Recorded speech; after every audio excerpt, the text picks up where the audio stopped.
Hello friends. तो हम आज बात करेंगे एक नए टॉपिक हार्टक कमिटी के बारे में, क्योंकि हम एक contemporary India of Indian education system में एक सीरीज लेकर चल रहे हैं, जिसमें आज का टॉपिक है हार्टक कमिटी। और हार्टक कमिटी को जानने से पहले हम उसके कुछ बैकग्राउंड के बारे में जान लेते हैं।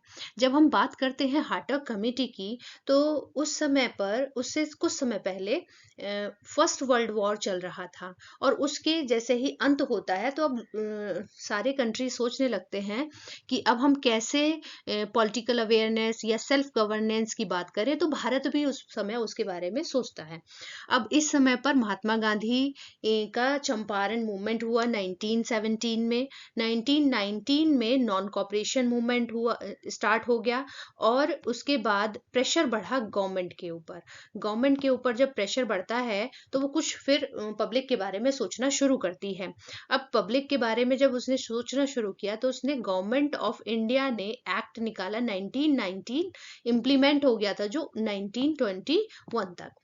तब एक गवर्नमेंट ऑफ इंडिया एक्ट 1919 के साथ उन्होंने एक इंट्रोड्यूस किया डायरेची सिस्टम, डायरेची इन प्रोविंसेस। इसके बारे में हम डिटेल से आगे पढ़ेंगे नेक्स्ट स्लाइड में। प्लीज बने रहिएगा अंत तक। एंड नेक्स्ट पॉइंट इन्होंने रेज किया कि concern over quality of education.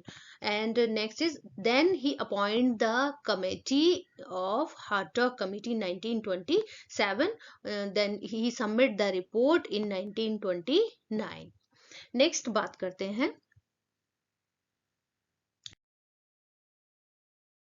हार्टक committee, क्योंकि हमने इससे पहले एक सीरीज के माध्यम से, एक फ्लो चार्ट के माध्यम से जाना था कि हार्टक कमिटी के पीछे कैसे बैकग्राउंड में काम हुआ। तो ये the end of first world war 1914-1919 heralded a new era in the world politics. And the second point is in 1917 Gandhi ji led a movement against the British exploitation in Champaran. Thereafter in 1919 he started the non-cooperation movement. Then Britishers realized the gravity of the situation. In 1919 the British Parliament passed the Government of India Act 1919. This act came into force in 1921 and it introduced the Daraji system in India. And let's discuss about the topic Daraji system in India, because first we will discuss about the Hatta committee. Some points we want to discuss here. And one is the very important topic is Daraji system also. We want to discuss here. In Darachi system, all the subjects were divided into two categories. First is transferred category, yeah, transferred subject, and second is reserved subject. Introduced by the Government of India Act 1919, Montague-Chelmsford reforms was a dual government system in British Indian provinces that divided administration into reserved and transferred subject. Reserved subject completely under the central government, and the transferred subject meaning completely governed by the provincial government. And in these two categories, the finance, police, law, education, and health also distributed in two categories. And it allowed we will discuss here. It allowed Indian ministers to control certain areas like education and health is included in transferred. I want to highlight there is the education which is the part of the transferred category. And transferred category already define that it is totally governed by the provincial government. That means the education is the part of transferred subject, and transferred subject meaning is totally governed by the provincial government, that time of provincial government. While British governor retained power over key areas like finance, police, and law. ये वो subjects है जिसे उन्हें ताकत मिलती है। Finance British governor ने अपने पास रखा। ब्रिटिश गवर्नेंस मीन्स कि सेंट्रल गवर्नमेंट। पुलिस को अपने पास रखा, लॉ को अपने पास रखा। And these all are the reserved category subjects. Next slide. Next, then Indian leaders strongly opposed the Darachi system introduced under the Government of India Act 1919. उन्होंने oppose किया जितने भी लीडर्स थे, इंडियन लीडर्स थे, उन्हें स्ट्रांगली अपोज किया और non cooperation movement 1919 में इंटेंसिफाइड और स्ट्रगल अगेंस्ट ब्रिटिश रूल किया। National education movement promoted indigenous and self reliant education. वो चाहते थे कि हम अपने स्वदेशी कुछ भारत में जोड़े, भारत की शिक्षा व्यवस्था में जोड़ा जाए, और उसके बारे में वो प्रयास कर रहे थे। This period reflected growing political unrest and educational transformation in India. Then British government appointed the Simon Commission in 1927 to review the situation. की सिचुएशन क्या है उसके बारे में आप रिव्यू कीजिए और हमें कुछ सजेशन दीजिए। तो इसके लिए इन्होंने साइमन कमीशन अपॉइंट किया, and it was also asked to suggest reforms in the Indian education system. Then बात करते हैं कि to study the problems and demands of the education in Simon Commission, and उन्होंने फॉर्म्ड की एक auxiliary committee, और auxiliary committee के जो चेयरमैन बनाए गए वो सर फिलिप हार्टॉग। अब देखिए, जो चेयरमैन है हार्टॉग कमेटी के, वो ऑक्सिलरी कमेटी के सर फिलिप हार्टॉग थे, जिनके नाम पर हार्टॉग कमीशन का नाम पड़ा। और ये जो ऑक्सिलरी कमेटी बनाई गई थी वो साइमन कमीशन के द्वारा फ्रेम्ड की गई थी। तो उसके चेयरमैन कौन हुए थे? ऑक्सिलरी कमेटी के जो सर फिलिप हार्टग थे। और ऑक्सिलरी कमेटी एक तरीके से एक सहायक समिति की तरह काम करती थी, तो उसी तरीके से उसने इसमें काम किया था। प्रायर जो हार्टग थे, जो Hartog was a member of Kolkata university commission के मेंबर भी रह चुके थे, जो 1917 में बनाई गई थी, और वह वीसी भी रह चुके थे ढाका यूनिवर्सिटी के। And he also review thoroughly and minutely study and submitted the report of the Simon commission on सितंबर 11, 1929। उन्होंने पूरी थॉरली रिपोर्ट स्टडी की और उसमें साइमन कमीशन को जो रिपोर्ट प्रस्तुत की अंत में, वो 11 सितंबर 1929 को रिपोर्ट सबमिट की सर फिलिप हार्टग के द्वारा। Next slide. नेक्स्ट जो उन्होंने सजेशंस दिए थे, हार्टग कमेटी के जो सजेशंस थे, वो मेजरली डिवाइडेड इनटू 3 कैटेगरीज थे। First is primary education, second is secondary education, and third one is higher education. Next, अब हम बात करते हैं प्राइमरी एजुकेशन से उन्होंने क्या सजेशन दिए। प्राइमरी एजुकेशन पे उन्होंने, in this study the committee reached at the conclusion that in the last 50 years the expansion of primary education was much slow in comparison to the increase in population and the percentage of literacy and had declined. It also observed that there was too much wastage and stagnation at the primary level, and this is only one committee that is define and describe the two terms in primary. First one is wastage and second one is stagnation. What is wastage is defined by him is the wastage is the premature withdrawal of children at any stage of the school before the completion of primary education. And second term, stagnation, means the retention of a child in lower class for a period of more than 1 year. Means अब हम थोड़ा सा हिंदी में अपनी स्वदेशी भाषा में भी इसको समझ लेते हैं कि वेस्टेज क्या है, कि बच्चे ने नामांकन तो कराया लेकिन स्कूल छोड़ के चला गया, और किसी भी क्लास, कोई भी उसने क्लास नहीं की और टोटली छोड़ के चला जाता है, तो नामांकन तो हुआ लेकिन उसको उपाधि प्राप्त नहीं हुई।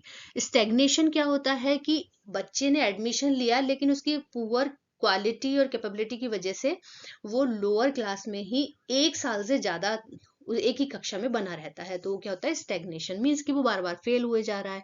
तो ये बात होती है stagnation, wastage and stagnation. Hartog committee the one and only committee थी जिसने इसके बारे में चर्चा की। अब कमेटी ने कुछ रीजंस दिए कि इसकी वजह से वेस्टेज एंड स्टैग्नेशन होता है प्राइमरी लेवल पर। सबसे पहले उसने कहा था कि every village does not have primary school, सभी गांव में प्राइमरी स्कूल नहीं है, और स्टूडेंट्स को लंबी दूरी तय करके जाना पड़ता है, और उन्हें एडमिशन तो वो ले लेते हैं लेकिन स्कूल को कुछ दिन के बाद छोड़ देते हैं। ये काफी इंटरेस्टिंग कमेंट लगा हार्टग कमेटी का। नेक्स्ट उसने कहा कि the backward area have few primary schools, जो अति पिछड़े गांव हैं, पिछड़े गांव जो हैं उन एरिया में प्राइमरी स्कूल नहीं है। Very good. फिर उसने नेक्स्ट कहा कि curriculum of primary does not fulfil the requirement of the children and children take the admission but when they fail to derive any benefit from it their parents withdraw them from the school. ये भी point काफी interesting था जो बहुत समय तक भी बाद में आइडेंटिफाई होता रहा है। इसने कहा कि करिकुलम उनके रिक्वायरमेंट के अनुसार नहीं है, बच्चे एडमिशन लेते हैं लेकिन उन्हें कहीं और बेनिफिट नजर आता है तो वो उसकी तरफ मूव हो जाते हैं और पेरेंट्स भी उन्हें विड्रॉ से नहीं रोक पाते। नेक्स्ट स्लाइड में देख के इन्होंने कहा कि अनसाइकोलॉजिकल मेथड ऑफ टीचिंग यूज किए जाते हैं प्राइमरी स्कूल पे, जिसकी वजह से स्टूडेंट इंटरेस्ट नहीं लेते पढ़ाई में। नेक्स्ट उन्होंने कहा कि there is a lack of teaching aids proper नहीं है और मिनिमम एजुकेशनल क्वालिफिकेशन भी नहीं है। नेक्स्ट उन्होंने कहा कि जो टीचर्स हैं वो ट्रेंड नहीं है प्राइमरी के अकॉर्डिंग और teachers are not available for rural schools, at least talk about female teachers, least to talk about female teachers. Next उन्होंने बोला कि most of the primary schools are single teacher schools and most of the Indians are poor, they forced to get their children work rather than study. Most of the Indians are illiterate, they don't understand the importance of the education. ऐसे कुछ उन्होंने suggestions मतलब reasons दिए थे कि कैसे हम wastage and stagnation को रोक सकते हैं, जिसमें पहला था कि अनसाइकोलॉजिकल मेथड है, टीचर ट्रेंड नहीं है, बच्चे और पेरेंट्स चाहते हैं कि वो कहीं बेनिफिट की तरफ मूव कर जाते हैं और पढ़ाई को ज़्यादा ध्यान नहीं देते क्योंकि ज़्यादातर भारतीय गरीब हैं और ज़्यादातर पढ़ाई की इम्पोर्टेंस को ज़्यादा मायने नहीं रखते और बच्चे बहुत गरीब हैं और वो किसी काम की तलाश में स्कूल को छोड़ देते हैं। टीचर ट्रेंड नहीं है और महिला शिक्षक भी नहीं है। Next point, the committee gave the following suggestions to check wastage and stagnation at the primary level. अब उन्होंने कुछ सजेशंस की बात की।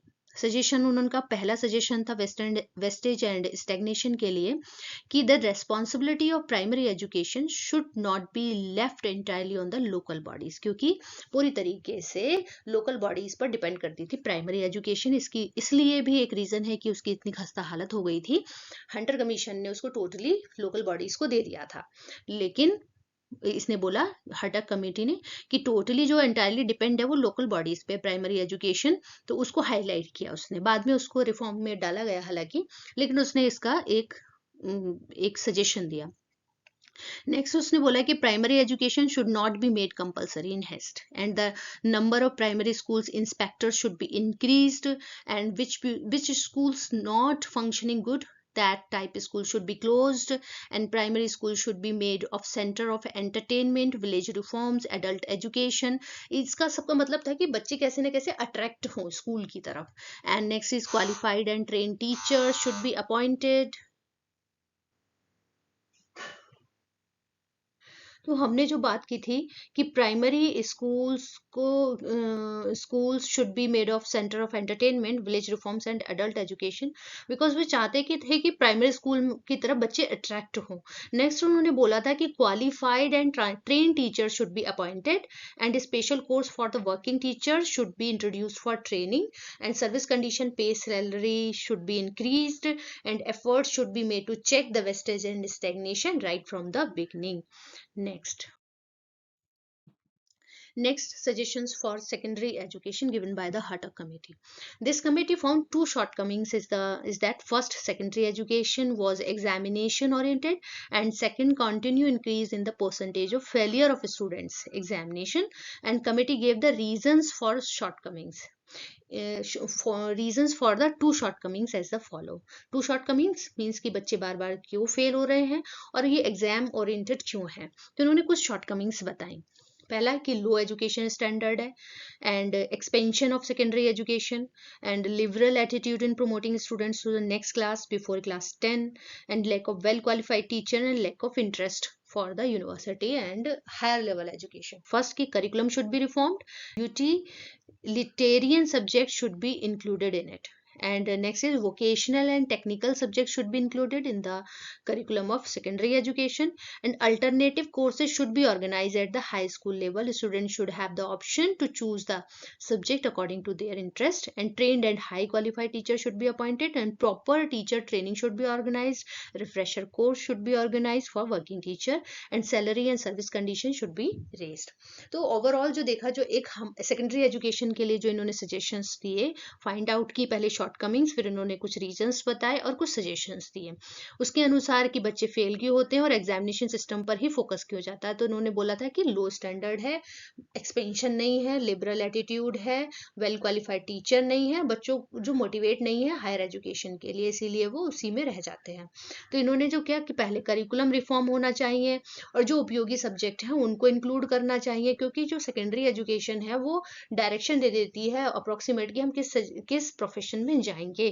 तो उस तरीके के कुछ सब्जेक्ट्स भी वहाँ पर इनपुट करने चाहिए, और अल्टरनेटिव कोर्स ऑर्गेनाइज्ड करने चाहिए, टीचर ट्रेंड हो, वेल अपॉइंट टीचर्स हो, सैलरी अच्छी दे उन्हें, और सर्विस कंडीशन अच्छी करें, और वर्किंग टीचर्स के लिए रिफ्रेशर कोर्स ऑर्गेनाइज कराए जाएं।